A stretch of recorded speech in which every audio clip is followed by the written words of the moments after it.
हमारे आसपास बहुत सारे ऐसे पौधे हैं जिनका तांत्रिक क्रियाओं में या फिर टोने टोटके में प्रयोग होता है। लेकिन आज हम जिस पौधे के बारे में बताएंगे, ये पौधा मनोकामनाओं की पूर्ति करने वाला पौधा है। इस पौधे को साक्षात गणेश जी का स्वरूप या फिर ऐसा समझ ले कि शिव जी का सबसे पसंदीदा पौधा है ये मदार, जिसको हम आक भी कहते हैं। मदार के पत्ते, मदार के पुष्प और जड़, यहाँ तक कि मदार के दूध से भी वशीकरण होता है। आज हम आपको 3 प्रयोग बताएंगे जिससे आप शत्रु पर आप ये प्रयोग कर सकते हैं। शत्रु शांत हो जाएगा, वो बस में हो जाएगा। प्रेमी प्रेमिका लव रिलेशनशिप में परेशानी है या फिर वैवाहिक जीवन में समस्या है तो भी इसका वशीकरण कर सकते हैं। पूरी तरह से सात्विक है, इसमें किसी को हानि नहीं होगा। और तीसरा, अगर नौकरी व्यापार में परेशानी है तो भी आप वशीकरण कर सकते हैं। देखिए, मदार के पत्ते से वशीकरण करना बहुत आसान है। सामान्यतः आप ये कह सकते हैं आक का पौधा आपको हर जगह मिल जाएगा, लेकिन जो सफ़ेद वाला आक का पौधा है जिसको मदार कहते हैं, ये सबसे ज़्यादा इसका ही असर होता है जब आप किसी तरह का कोई टोना टोटका प्रयोग करते हैं। तो आप पहले ही देख लें कि वैसे तो रोड साइड मिल जाएगा आपको ये पेड़, तो पहले ही आप ढूंढ के रखें कि ये पेड़ सफ़ेद आक का कहाँ पे है, फिर आपको ये प्रयोग करना है। और जब भी आप प्रयोग करें तो पहले जाकर निमंत्रण दे आए आक के पौधे के पास। कैसे देंगे? आप एक सुपारी, एक सिक्का और थोड़ा सा जल लेकर जाएं, किसी बोतल में भी ले जा सकते हैं, और पेड़ के पास जल अर्पित करें जड़ में, और फिर यहाँ पर सुपारी और जो सिक्का है उसको रख दें और उनसे बोलें, अपना परिचय दें, आप कौन हैं, आपके पिता का नाम क्या है, आप किस प्रयोजन से उनके पास आए हैं, और फिर उनको प्रणाम करके आप घर आ जाइए और अगले दिन आप प्रयोग करें। इस बात का ध्यान रखिएगा। तो चलिए देखिए, अब हम एक छोटा सा प्रयोग आपको बताएंगे। कई बार क्या होता है ना, आंकड़े या मदार का जो प्रयोग है कई प्रकार की तांत्रिक क्रियाओं के लिए किया जाता है। तो आज हम बहुत तरह के प्रयोग होते हैं, पर हम आपको कोई बड़ा वाला तांत्रिक प्रयोग नहीं बताएंगे। हम पहले ही क्लियर कर दें, वो जो होता है मारन वाला, वो सब नहीं बताएंगे। सिंपल तरीके से आप शत्रुओं को शांत करें, आप प्रेमी प्रेमिका एक दूसरे के करीब आएँ, बस यही बताएंगे। तो चलिए हम जानते हैं, एक बात जान लें कि जिस घर में घर के बाहर, बाउंड्री वॉल के बाहर मदार का आक का पौधा होता है, उस घर में कभी भी किसी की नज़र दोष नहीं लगती, नकारात्मक शक्तियाँ प्रवेश नहीं करती। अगर आपके घर के सामने मदार का पौधा है तो आप बहुत भाग्यवान हैं। अब जरूरी नहीं है कि गेट के ठीक सामने हो, आपके बाउंड्री वॉल के आसपास भी हो सकता है। तो ये पौधा का होना बहुत अच्छा होता है, क्योंकि आपके घर में लोगों का तंत्र क्रिया असर नहीं करेगा या फिर लोग कर ही नहीं पाएंगे। लेकिन सवाल ये भी है कि कहाँ पे लगाएं, किधर लगाएं। तो देखिए, उसके भी वास्तु में नियम है। आक का पौधा जो होता है ना, वो भले ही तंत्र क्रियाओं के लिए भी यूज होता है और उसको नष्ट भी करता है, और इसके दूध से भी वशीकरण होता है, इसके पत्ते का भी प्रयोग होता है। तो चलिए आज हम बहुत सारी बातें करेंगे, लेकिन एक बात खास, मदार का पौधा जब भी लगाएं, घर के मुख्य दरवाजे के बाहर दाहिने तरफ। एक और बात, जब भी आप कोई टोना टोटका करते हैं तो शनिवार को ज़्यादा अच्छा रहेगा करना। और पहली बात, आपको शुक्रवार के दिन ही निमंत्रण देकर आना होगा।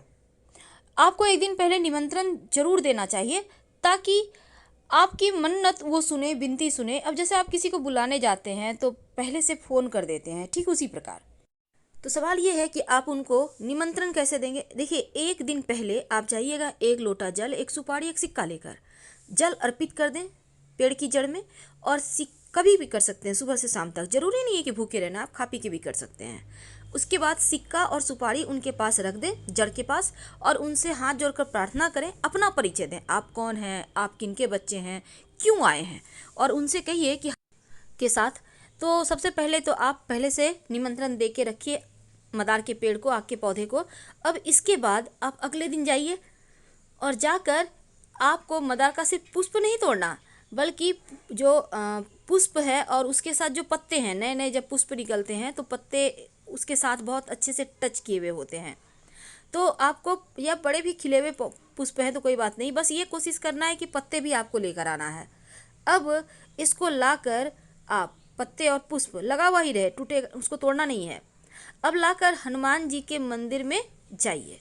अब हनुमान जी के जो चरणों में सिंदूर होता है, आप उसको थोड़ा सा उंगली से लें और लेकर अपने और उस व्यक्ति का नाम लिखें जिसके साथ आपको रिश्ते बेहतर करने हैं। यानी आप लव का भी नाम लिख सकते हैं यहाँ पर और जीवन साथी का भी नाम लिख सकते हैं। जिसको भी बस में करना चाहते हैं उसका नाम लिखिए हनुमान जी के चरणों के सिंदूर से।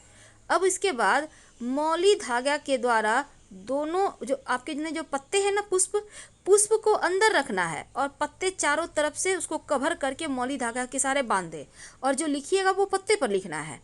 वशीकरण हो जाता है और ये प्रचंड वशीकरण है। इसको करने के बाद आप कहीं मिट्टी में दबा दें, पीछे मुड़कर मत देखिएगा, कभी भी खाली नहीं जाएगा। अब हम आपको एक छोटा सा प्रयोग बताएंगे। जब शत्रु विरोधी ज़्यादा परेशान करे, जब आपको लगे कि यहाँ से बाहर नहीं निकल पा रहे, शत्रु बहुत परेशान कर रहे हैं, तब एक छोटा सा काम कीजिए। आपको यहाँ भी निमंत्रण देना है पहले से, इस बात का याद रखिएगा। अब आपको ये प्रयोग देखिए, जिसको जो शत्रु है उसी के ऊपर कीजिएगा। आपको सफ़ेद वाला आक का पौधा है, वहाँ पर आप जाइए। अब पत्ते तोड़िए पौधे के और पत्ते से जो दूध निकलता है उस दूध से आक के पत्ते पर शत्रु का नाम लिखिए। यानी कि आक के पत्ते पर, मदार के पत्ते पर ही मदार के दूध से शत्रु का नाम लिखें और फिर इस पत्ते को वहीं पर ज़मीन के अंदर पेड़ के पास ही गड्ढा करके दबा दें और मिट्टी ढक दें। शत्रु बस में हो जाएगा, शत्रु शांत हो जाएगा और आप फिर परेशान नहीं होंगे। वैसे ये प्रयोग एक ही बार में काम करता है। संभव हो तो जैसे ग्रहण होता है, पूर्णिमा है, अमावस्या है, शनिवार है, इन सभी दिनों में अगर ये प्रयोग करें तो वो ज़्यादा असर करेंगे, जल्दी अपना असर दिखाएंगे। ज्योतिष के अंदर यहाँ तक माना जाता है कि अगर आप मदार की जड़ को ताबीज के अंदर रखकर, यानी सफ़ेद मदार की जड़ ताबीज के अंदर रखकर काले धागे में बांधकर गले में या बाह में धारण करें तो आप पर कोई कितना बड़ा भी तांत्रिक प्रयोग किया होगा वो समाप्त हो जाएगा। तो अगर आपको भी लगता है आपके घर के आसपास किसी ने कुछ किया है तो ये प्रयोग कर सकते हैं और 1 महीना के बाद मिट्टी में दबा दें। तो चलिए सबसे अंत में एक खास उपाय। कई बार क्या होता है, आपके ऑफिस में, आपके व्यवसाय स्थल पर लोग बहुत परेशान करते हैं, कई बार घर में भी लोग परेशान करते हैं। तो ऐसे में एक छोटा सा काम कीजिए। आक के मदार के पत्ते से भी वशीकरण होता है, लोग परेशान नहीं करेंगे। तो आपको मदार के पेड़ की जड़ किसी भी शनिवार के दिन थोड़ा सा तोड़ कर ले आइए, लेकिन पहले शुक्रवार की शाम निमंत्रण दे आइएगा। और इसके साथ ही एक पत्ता भी तोड़ कर ले आइए, आक का जड़ थोड़ा सा और एक पत्ता। अब इसको मदार के जो पत्ते हैं और जड़ है इसको ले आइए। अब इनको पीस लीजिए अच्छे से और फिर किसी मदार के पत्ते को धोकर, यानी कि जो जड़ है उसको पीस लिया, अब मदार के पत्ते को धो लीजिए, उसके ऊपर जड़ को थोड़ा सा घी के साथ रखिए। अब इसका आप तिलक कर सकते हैं, जिसके भी सामने जाएंगे वो बस में हो जाएगा। आप चाहें तो मदार के पत्ते भी पीस लें, मदार का जड़, मदार का पत्ता और थोड़ा सा घी मिक्स करके। ये प्रचंड वशीकरण है।